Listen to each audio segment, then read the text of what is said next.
मत बनाने वाला यह चरित्र है। अगर दुख मुझे घेरे हैं, मेरे प्यारे राजी हैं, तो मुझे दुख से कोई परेशानी नहीं। यह है प्रेमी का हृदय। देखो त्रिपुरदास जी महाराज कायस्थ कुल में प्रकट हुए। ब्रजमंडल में शेरगढ़ है, वहां इनका जन्म हुआ था, वहां के निवासी थे। और आपके पिता राजमंत्री थे। बचपन से ही भगवत भक्ति के संस्कार थे। जिनमें कुछ दिव्य प्रकाश होता है वो बचपन से भगवत भक्ति का। जिनको ये लगता है कि जवानी में विषय भोग लें और बुढ़ापे में भजन करेंगे तो भूल जाए। बुढ़ापे में मन को प्रभु में नहीं लगाया जा सकता। यदि आपने जवानी में भजन का अभ्यास नहीं किया तो बुढ़ापे में नहीं होगा। बुढ़ापे में प्रपंच ही होगा, पक्का विश्वास मान लीजिए। और जितने भी दिव्य महापुरुष हुए हैं, जिनके जीवन प्रकाशित हुए हैं भक्ति अध्यात्म की ऊंचाई में, वो बचपन से श्री भगवान में लगे। त्रिपुरदास जी के घर में राजमंत्री पिता थे, पर बहुत ही सुंदर भक्ति के संस्कार थे। एक बार आप पिता के साथ आगरा से किसी कार्य के लिए गिरिराज जी आए, तो यहां ठाकुर श्री श्रीनाथ जी का दर्शन किया। यही विराजमान थे अन्योर में, जहां जतीपुरा इधर ठाकुर जी यहीं प्रकट हुए हैं। श्रीनाथ जी अपने ब्रज के हैं, गिरिराज जी के। ऐसा सुंदर रूप श्रीनाथ जी का कि नवीन किशोर अवस्था लुभायमान हो गए। बहुत हट किया, अब मैं नहीं जाऊंगा, इन्हीं के दर्शन करूंगा, इन्हीं के पास रहूंगा। पिता राजमंत्री थे,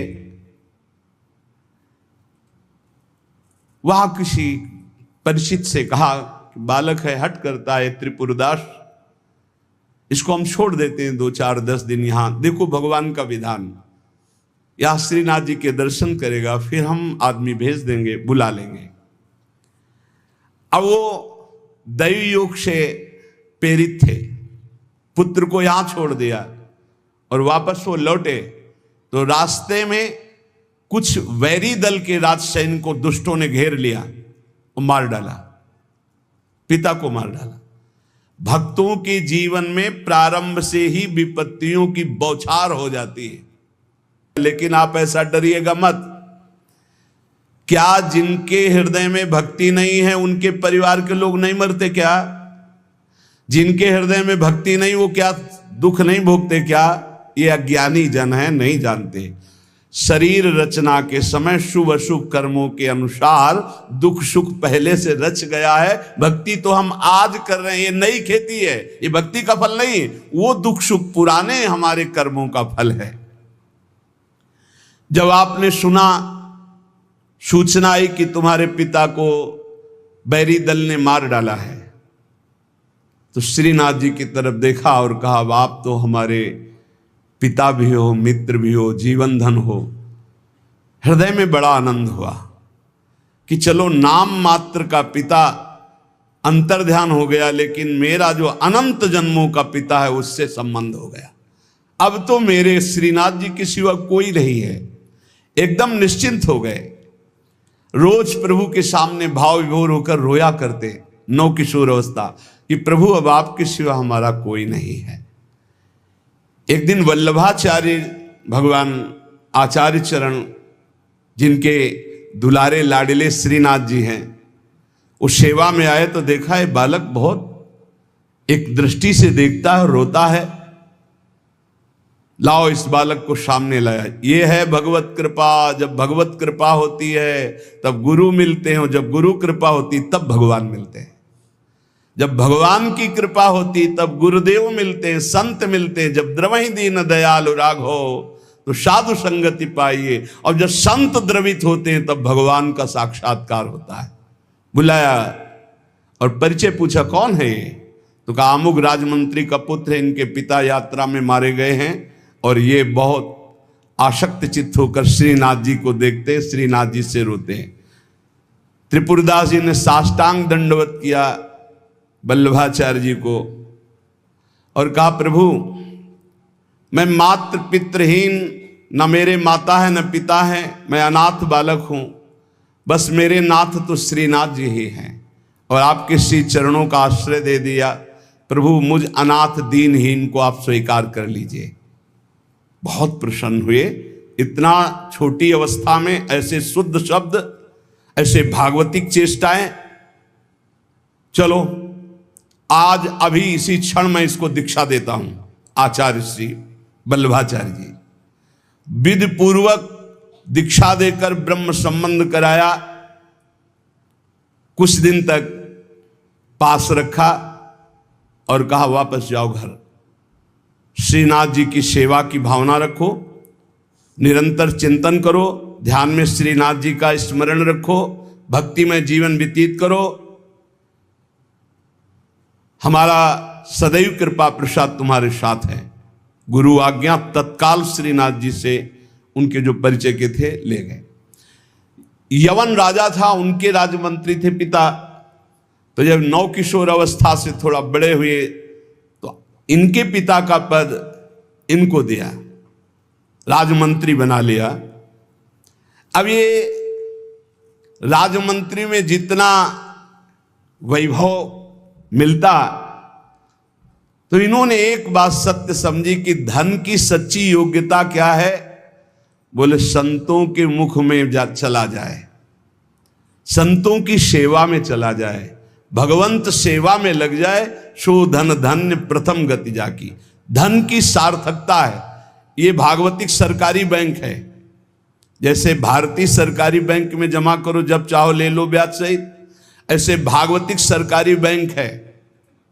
गौ संत जन, ब्रह्म ऋषि जन, भगवान किसी विग्रह की अर्चा पूजा और किसी ऐसे असहाय की जो बीमार है, जो अपवित्र है, असमर्थ है, उसकी सहायता भगवत भाव से कर देना, उसमें जो धन खर्च होना, ये सब भागवतिक बैंक में जमा होता है। आपको मिलेगा, ब्याज सहित मिलेगा। हमारे प्रभु की बैंक में परसेंट बहुत ज्यादा मिलते हैं। 1 रुपया का लाख गुना ब्याज मिलेगा। देखे ये जो आप देखते हैं कि अमुक पद पर बैठ गया, अमुक राजा बन गया, अमुक बन गया, ये पूर्व जन्म का है। पूर्व जन्म का आप देखते हैं छा गया, ये पूर्व जन्म का सुकृत है। वैभव ऐश्वर्य चरण चूम रहे, वाह वाही हो रही, ये सब पूर्व का पुण्य है, 1 का लाख गुना। पर इस बैंक में विश्वास नहीं होता, किसी किसी को विश्वास होता है। और इस बैंक में जमा कर देने पर अगर आपने कह दिया तो तत्काल वो फल जो गुणा करके आपको प्लस मिलना था नहीं मिलेगा। ध्यान कर लेना। यदि माइक से हो गया कि अमुक जगह के अमुक भगत ने 5,000 रुपए दान किए, भगवान इनका मंगल करें, तालियां बज गई, हो गया, उड़ गया, आपके बैंक का ब्याज उड़ गया। जैसे सभा में खड़े होकर अपने पाप को स्वीकार कर ले तो उड़ गया, खत्म पाप। ऐसे सभा में यदि पुण्य स्वीकार कर ले तो खत्म। बुजुर्ग जन कहते थे कि दान ऐसा करे कि दाएं हाथ से दे, बायां हाथ न जाने। नेकी कर दरिया में डाल, कोई जान न पावे, तब लाख गुना हमारी भागवतिक बैंक से उसे मिलता है। ये तो हुआ अपना धन देने पर। और अगर ये बात हो जाए कि हे प्रभु आपकी वस्तु आपको समर्पित करते तो भगवान मिल जाएंगे, तो दियम वस्तु गोविंदम तुभ्यमेव समर्पये। ये निश्चय किया त्रिपुरदास जी ने कि राजमंत्री पद से जो भी धन आएगा मैं केवल सेवक की तरह प्रसाद से शरीर पोषण करूंगा, सारा धन संत सेवा और भगवंत सेवा में लगाऊंगा। उस श्रीनाथ जी के लिए नियम लिया, प्रतिज्ञा ली कि हर साल सर्दी में दगला बनवा कर भेजेंगे, रत्नों से हीरो से जटित बढ़िया पोशाक, सर्दी की सुनहरे गोटे, सुंदर सुंदर रत्न जटित। अब चाहे करोड़ों के रत्न लग जाए श्रीनाथ जी के लिए, और राजमंत्री थे, दगला भेजते और रोज संत सेवा होती त्रिपुरदास जी के यहां। संत जन आते, प्रसाद पाते। धन की यही सार्थकता है। जय जयकार हो, भगवान नाम कीर्तन हो, भगवत अनुरागी जन आकर प्रसाद पावे, भगवान की आरती पूजा सेवा। धन्य है वो गृहस्थ, वो धन्य, वो तीर्थ है उसका घर जिसके घर में भगवान की आरती होती, भगवान का नाम कीर्तन होता, आए हुए अतिथियों की सेवा होती है। और श्रीनाथ जी भी बड़े रिजवार ठाकुर, बहुत खुश होकर के, प्रसन्न होकर के वो दगला धारण करते। श्री विठलनाथ जी श्री वल्लभाचार्य जी के पुत्र हैं। वो देखते कि और वस्त्र जब धारण कराते हैं तो ठाकुर जी धारण करते हैं, लेकिन जब त्रिपुरदास जी का दगला धारण कराते तो ठाकुर जी फूल जाते हैं, प्रसन्न हो जाते हैं। भक्त के द्वारा प्रेम से दी हुई वस्तु भगवान बहुत भाव से स्वीकार करते हैं। सब दिन होत न एक समान, एक समय ऐसा भी आता है जो बहुत ही अंधेरे का होता है, एक समय प्रकाश का आता है। जैसे दिन रात ऐसे सुख और दुख। अब यवन बादशाह था, उसके पास द्वेषियों ने सूचना लगा दी कि ये राजमंत्री हैं, आपको पता नहीं है, ये आपके धन का बड़ा दुरुपयोग करते हैं, साधु महात्मा इनके यहाँ खाते रहते हैं और न जाने क्या क्या खूब लुटाते हैं, आपके यहाँ से वैभव चुराया जाता है। और वो राजा यवन, उसकी बुद्धि बदल गई, उसने तत्काल आदेश किया सर्वस्व अपहरण कर लिया जाए, त्रिपुरदास जी का सर्वस्व संपत्ति जब्त कर ली जाए। मतलब पात्र भी घर में नहीं रह गए, सब जब्त कर लिया गया। जहां रोज संत सेवा, ठाकुर सेवा, श्रीनाथ जी के लिए बहुत महंगा पोशाक सर्दी की, सब, एक पात्र भी नहीं रहने दिया, सब जब्त कर लिया। खाने पीने के लिए एक दाना भी नहीं रह गया, कुछ नहीं, सब जब्त कर लिया, केवल दीवाले दीवाले। अब आप विचार करो, जिसका ऐसा चल रहा हो उसका ऐसा, इसलिए होश में रहना चाहिए। सब दिन होत न एक समान, ये शब्द याद रखना चाहिए। सुख है तो फूलो मत, कल दुख आने वाला है। शरीर स्वस्थ है तो अभिमान मत करो, कल कोई रोग आ जाएगा। जीवित हो तो अभिमान मत करो, कल ही मृत्यु आ सकती है, आज भी आ सकती है। होश में, खूब धन संपत्ति है, कल ऐसा हो सकता है टुकड़े टुकड़े के लिए मोहताज हो सकते हो। पक्का पक्का। आज दुखों घेरे हैं तो आप निराश मत होइए, कल आप बहुत बड़े आदमी बन सकते हैं। उत्साह संपन्न रहिए। आज बहुत बड़े आदमी हैं, धन है, संपत्ति है, वैभव है, नौकर चाकर है, बहुत फूलिए मत। हो सकता है ऐसा समय आ जाए कि तुम्हें किसी के यहाँ नौकरी करनी पड़े अपने पेट भरने के लिए। समय बहुत विचित्र है, पलटने में देर नहीं लगती, पलटने में देर नहीं लगती। खाने पीने तक के लिए नहीं रहेगा, सब यवन राज ने जब्त करवा लिया। अब जैसे तैसे बहुत गरीबी से, कष्ट से जीवन यापन होने लगा। अब आए सर्दी की ऋतु। सर्दी की ऋतु में श्रीनाथ जी को दगला भेजते थे, खूब सुंदर सजा करके। यहां सजाने की क्या बात, खाने की भी कोई वस्तु नहीं रह गई थी। ठाकुर जी की सेवा की प्रतिज्ञा की थी कि जब तक जीवन है आपके लिए पोशाक भेजूंगा। अब सर्दी में कैसे पोशाक भेजे, खाने के लिए भी नहीं। बहुत जोर जोर से रोना आया कि हम हर कष्ट सह सकते थे, लेकिन आपकी सेवा, ये जो सर्दी की पोशाक भेजने की थी, अब कैसे होगी आपकी सेवा। और ये सेवा नहीं होगी तो मेरा जीना, क्योंकि मैंने नियम लिया था कि मैं अपने जीवन में जब तक जीऊंगा हर वर्ष आपको सर्दी के समय पोशाक भेजूंगा सर्दी की। आप ठाकुर जी से विनय करने लगे कि मैं सब कष्ट सह सकता हूं, आपकी सेवा छोड़कर नहीं। इतने में देखा, दृष्टि गई तो एक ऊपर दावात रखी थी। आपको जैसे कोई डूबते हुए को तिनके का सहारा मिल जाए, और वो दावत पीतल जैसी दिखाई दे रही थी, तो लग रहा था कुछ सिक्के की तो बिकी जाएगी। दावत ली, बाजार में बेचने के लिए गए कि अगर ये बिक जाएगी तो थोड़ा भी कपड़ा मिल जाएगा तो नियम की तो पूर्ति हो जाएगी। भगवान अपने भक्तों को ऐसा कष्ट क्यों देते हैं? क्यों देते हैं?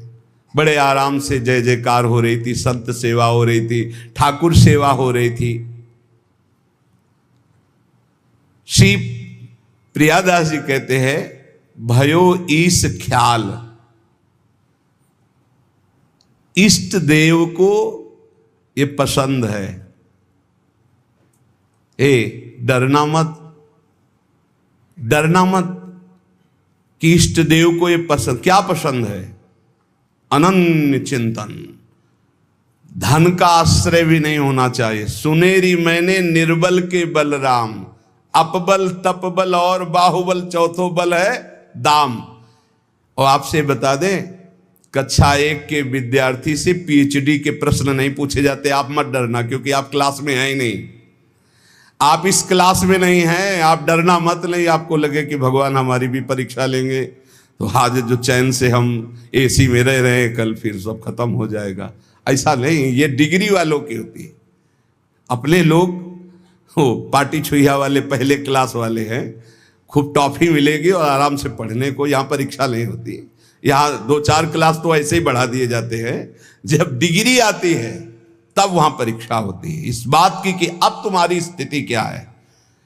त्रिपुरदास जी के ऊपर जो भगवान की विशिष्ट कृपा हुई, ये भगवान श्री कृष्ण चंद्रजू ने युधिष्ठिर जी से कहा। एक बार युधिष्ठिर जी ने कहा कि प्रभु, ऐसा भी आपका नाम लेते हैं, धर्म से चलते हैं, कोई कदम भी कहीं अधर्म नहीं।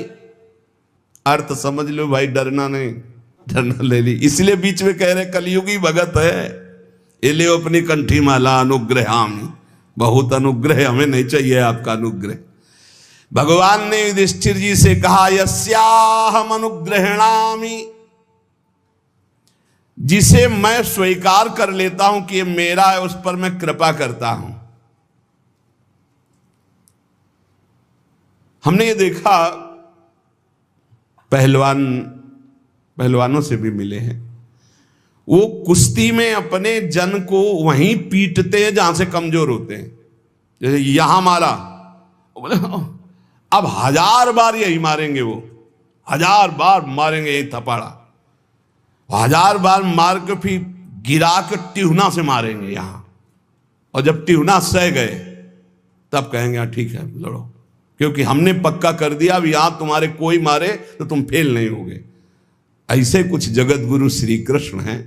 हमारा ये पार्षद कमजोर कहां से हो सकता है? जहां कमजोर वहीं मारा जाता है। बड़ा सुविधा भोगी तो सुविधा पर ही मार चलेगी, अब सुविधा के बिना भी भजन हो सकता है। उस समय तुम्हारी मांग क्या होगी, सुविधा या भगवान? त्रिपुरदास जी किस लिए रोए?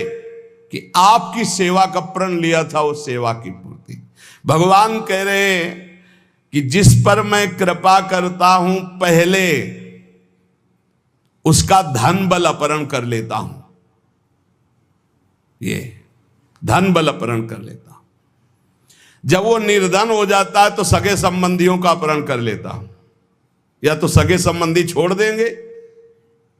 देखा ना, पिता रास्ते में ही राधे श्याम, बहुत कृपा समझना कठिन है।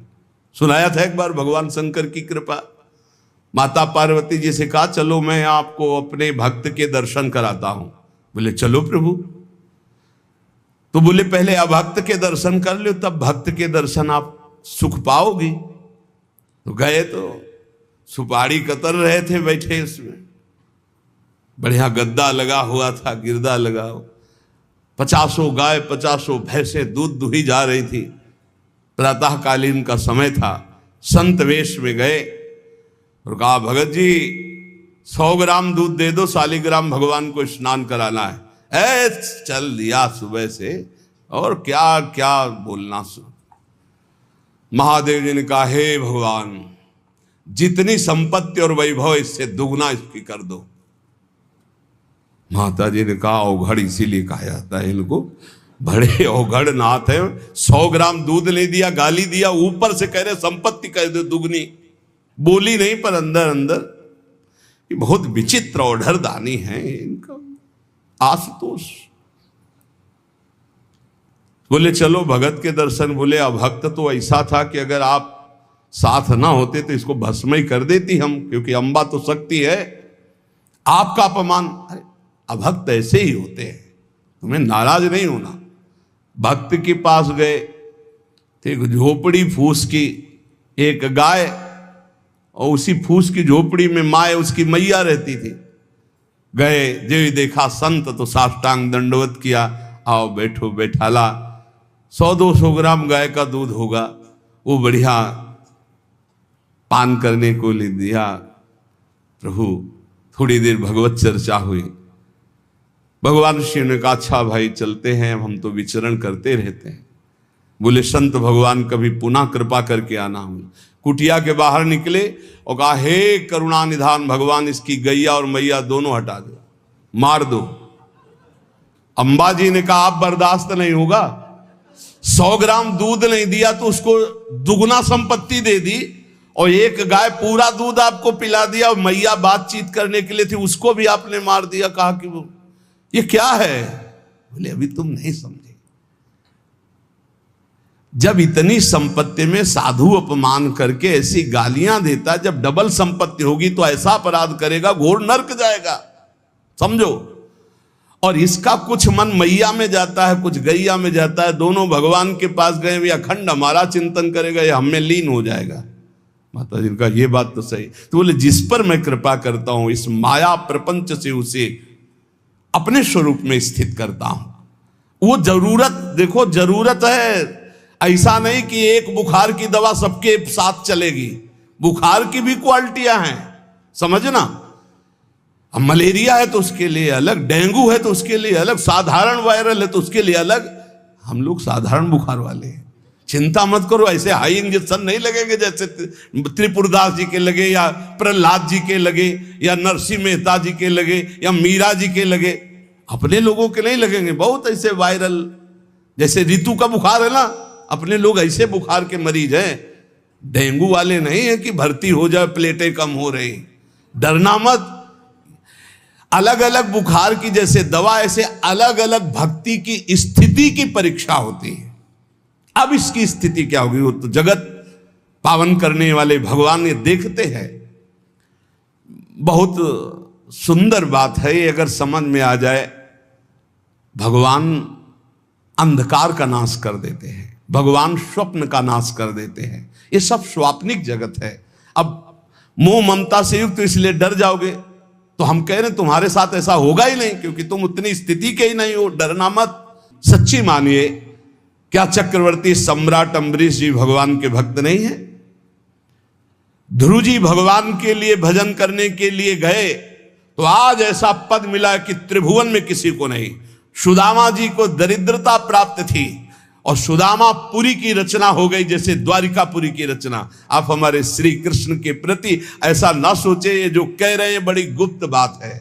उसके अंदर के ममत्व का नाश कर देते हैं, उसके अंदर के अज्ञान का नाश कर देते हैं। क्या आप अपने अज्ञान का नाश करवाना नहीं चाहेंगे? यहां अज्ञान की वृत्ति के नाश की बात। आप ऐसा मत सोचिएगा। और आज तक कोई भक्त आपको भिखारी नहीं मिलेगा।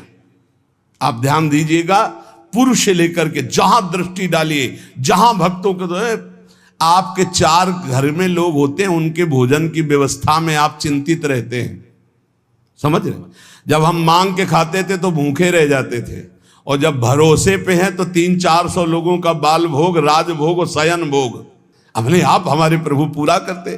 तो हरिष्ये तद धनम। तुम्हारा घर कितना बड़ा है, हमारे घर में कितने बैठे हो देख लो। घबराना मत, इसलिए हम कह रहे, डरना मत अब इसीलिए कह रहे, नहीं तो आपको लगेगा भगवान कह रहे यस्याम अनुग्रहणामि हरिष्ये तद धनम।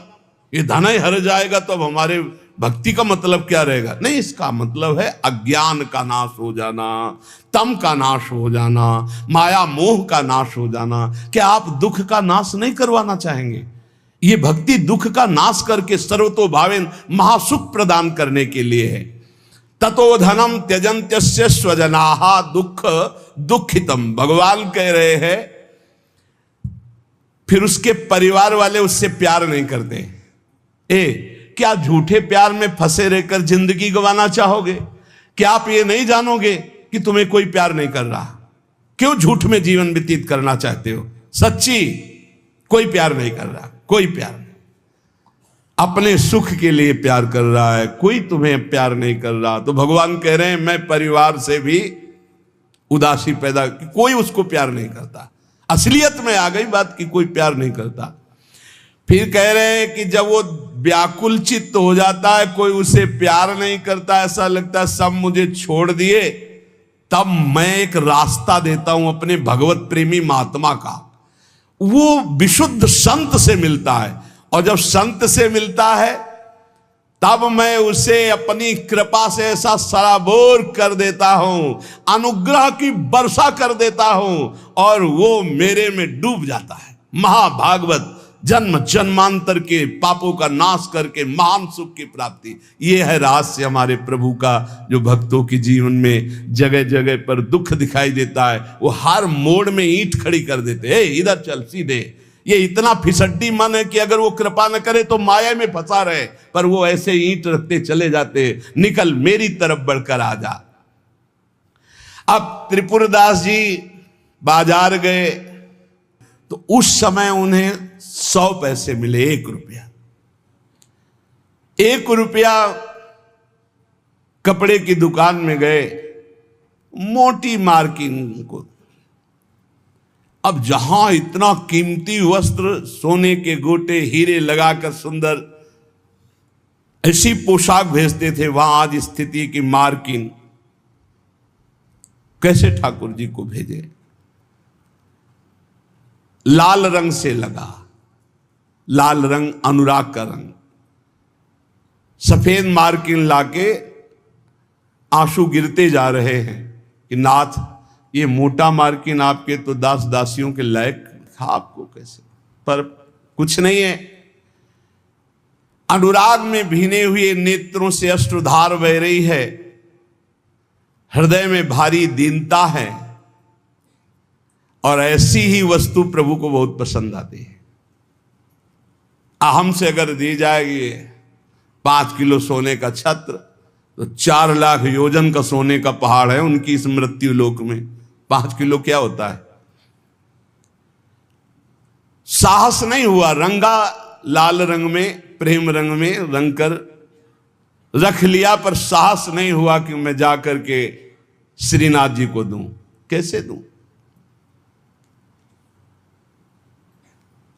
अब उनके मन में एक बहुत पीड़ा है, और देखो भगवान अपने भक्त की बात को अंतर से जानते हैं। त्रिपुरदास जी के हृदय में दैन्य, और दैन्य भगवान को बहुत प्रिय है। यही दरबार दीन को आदर रीति सदा चली आई। भगवान को मूल्यवान वस्तुएं प्यारी नहीं, भगवान को जो प्यारी वस्तु है वो दैन्य है, दीनता। जेहि दीन प्यारे वेद पुकारे, द्रवो सुश्री भगवाला। इतने में विधान बना, गोसाई जी के सेवक श्रीनाथ जी की सेवा के लिए जो भक्तजन थे उनके यहां विचरण किया करते थे, अचानक दृष्टि में पड़े त्रिपुरदास जी के। देखा ये तो श्रीनाथ जी के सेवक हैं जो गोसाई जी के पार्षद हैं, और ये तो सेवा सामग्री श्रीनाथ जी को पहुंचाते हैं। तो आपने प्रणाम किया, घर लिवा गए, कुछ खाने पीने के लिए व्यवस्था ही नहीं। कैसी कैसी, कहां राजमंत्री का सुख और कहां, बहुत संकोच में भरे हुए वो मार्किन निकाल के लाए जो लाल रंग से रंगी थी, और कहा हाथ जोड़ करके कि हर वर्ष प्रतिज्ञा थी कि श्रीनाथ जी को पोशाक भेजेंगे, पर भगवत कृपा से वैसा विधान बन गया है। यद्यपि ये श्री गोसाई जी के किसी दास दासी के पहनने योग्य भी नहीं है, फिर ये श्रीनाथ जी के श्री अंग के लिए तो क्या होगी। पर आप क्या इस भेंट को वहां तक पहुंचा देंगे? भंडारी को दे देना, पर गोसाई जी को कुछ मत बताना, न मेरी स्थिति बताना कि खाने को भी नहीं, और ना ये बताना कि ये मार्किन भेजा, कुछ मत कहना, उनको दुख पहुंचेगा। केवल भंडारी को दे देना, वो जो चाहे जैसे चाहे, यद्यपि वे श्रीनाथ जी के योग्य तो है ही नहीं। देखो भगवान भावोत्सवेन भजताम रस कामधेनु है। बड़ा हृदय में सुख हो रहा है उस वस्त्र को लेकर। वो जो भगवत पार्षद है, आज तक उनको ऐसी भेंट, इतनी इतनी भेंट मिलती थी श्रीनाथ जी के पास ले जाने के लिए, लेकिन ऐसा सुख नहीं होता था जैसा त्रिपुरदास जी ने रो करके जब मार्किन दी लाल रंग से रंग के, उनको एक अपार सुख हो रहा है। त्रिपुरदास जी का वस्त्र लेकर बड़े प्रेम में डूबे हुए भगवत पार्षद गए और भंडारी जी से कहा कि आपसे तो कुछ छुपाव है नहीं, ये त्रिपुरदास जी का दिया हुआ वस्त्र है, यद्यपि बहुत कष्ट में उनका जीवन है, फिर भी उन्होंने ये सेवा भेजी। आप इस सेवा का आदर करना, अपमान मत करना कि कहीं फेंक दो, अरे मार्किन कहाँ ठाकुर जी के श्रीअंग पोशाक वाल। तो उन्होंने, भंडारी ने कहा कि इसका सही प्रयोग करेंगे। तो जो ठाकुर जी की पोशाक थी उसको बांधने के काम में ले लिया। उन नए वस्त्र जो मार्किन आई उसमें रखकर ठाकुर जी की पोशाक बांधकर और उसे अलमारी में रखने। परम स्नेही ठाकुर जी कांपने लगे। जब श्रृंगार हुआ तो सर्दी का समय था, कांपने लगे श्रीनाथ जी। जब श्री आचार्य चरण सेवा में गए तो कहने लगे मुझे बहुत जोर की ठंड लग रही है। ठाकुर जी बोलते हैं निज जनों से, जैसे हरिवंश महाप्रभु से राधा वल्लभ जी बात करते थे, बंचंद महाप्रभु से बात करते थे, बिहारी जी से स्वामी जी महाराज, विठल विपुल देव जी, बिहारिन देव जी। अब हम लोगों की जाकी रही भावना जैसी प्रभु मूर्ति देखी तिन तैसी। मुझे ठंड लग रही बहुत जोर की। बोले जय जय, अभी उपाय करता हूं। तत्काल बड़े गरम गरम महंगे वस्त्र धारण कराए। ठाकुर जी फिर बोले बहुत ठंड लग रही है, बहुत ठंड लग रही। कहा जय जय, अभी उपाय करते। तुरंत अंगीठी जलाई गई, सामने अंगीठी ऐसे सुंदर नवीन कोमल उनके वस्त्र उड़ाए गए। ठाकुर जी फिर कांप के कहते मुझे बहुत ठंडी लग रही। श्री विठल नाथ जी गोसाई जी समझ गए कि यह साधारण ठंड नहीं है, ये किसी भक्त के हृदय की जो पीड़ा है उसी की एक कपकपी है। गोसाई जी बहुत संकुचित होकर बोले जय जय, अब क्या उपाय करूं? आपको सुंदर सुंदर दगला पहना दिया, सुंदर गरम वस्त्र उड़ा दिए, अंगीठी आपके साथ, फिर भी आप कह रहे हैं आपको ठंड लग रही। एकदम ध्यान गया। उन्होंने कहा किसी भक्त के वस्त्र का तो अपमान नहीं हो रहा है। सेवक को बुलाया, तत्काल बही खाता लाओ, इस वर्ष किसकी किसकी पोशाक आई है, किसकी नहीं आई। बही खाते में सुनाया गया, लेकिन त्रिपुरदास जी का नाम नहीं था। त्रिपुरदास जी का नाम इसलिए नहीं लिखा कि कोई पोशाक ही नहीं थी, मार्किन लाल रंग से भेजी गई थी। श्रीनाथ जी बड़े स्नेही हैं, बहुत प्यार करने वाले हैं। विठलनाथ गोस्वामी जी ने कहा त्रिपुरदास जी का नाम नहीं सुनाया, हर वर्ष भेजते थे, क्या इस वर्ष पोशाक नहीं भेजी? देखो एक तो भगत होते हैं कुछ फुलरा चढ़ता 4 दिन की भक्ति का, सोडा वाटर की तरह मार फूल के एकदम, और एक भक्त होते हैं जो गंभीरता पूर्वक कदम बढ़ाते, जितनी सेवा तो बढ़ाते चले गए, पूरा जीवन समर्पित कर दिया। और एक होते हैं एकदम फुलरा की तरह से बड़े हो बस खत्म। हमें लगता है कि भक्ति सोडा वाटर वाली ना करो, क्षणिक वैराग्य वाली मत करो, एक कदम बढ़ाओ पर बहुत मजबूत बढ़ाओ। जीवन में चाहे जितना संकट आ जाए, उतने कदम जो हम बढ़ चुके हैं भक्ति के, पीछे नहीं लौटेंगे, चाहे मृत्यु क्यों ना हो जाए। ऐसी दृढ़ निष्ठा रखनी चाहिए, तभी माया पर विजय प्राप्त होती है। पोशाक हर वर्ष त्रिपुरदास जी भेजते थे, उनका नाम वही खाते में था, क्यों नहीं भेजा? सेवक ने कहा राजकोप के द्वारा सारा धन उनका नष्ट कर दिया गया, छीन लिया गया है, तो कुछ नहीं भेजा? नहीं भेजा है। मार्किन भेजी, लाल कपड़े में, लाल रंग में रंग करके कपड़ा आया है। वो ठाकुर जी की पोशाक लायक है नहीं, इसलिए ठाकुर जी की पोशाक रखकर उसमें गोसाई जी ने कहा अच्छा अच्छा आप समझ में आया, इसीलिए ठाकुर जी को ठंडी लग रही। अरे जल्दी वो कपड़ा लाओ, जल्दी कपड़ा लाओ। और तत्काल दर्जी को बैठाल कर तत्काल सिलवाया। और ठाकुर जी को जे ही अंग में धारण करा, ठाकुर जी मुस्कुरा दिए और बोले हाँ अब सर्दी दूर हो गई। बड़े रिझवार ठाकुर है। प्रेम प्रभु को चाहिए, भाव प्रभु को चाहिए। इसी भाव को दृढ़ करने के लिए ये महापुरुषों के पावन चरित्र हैं।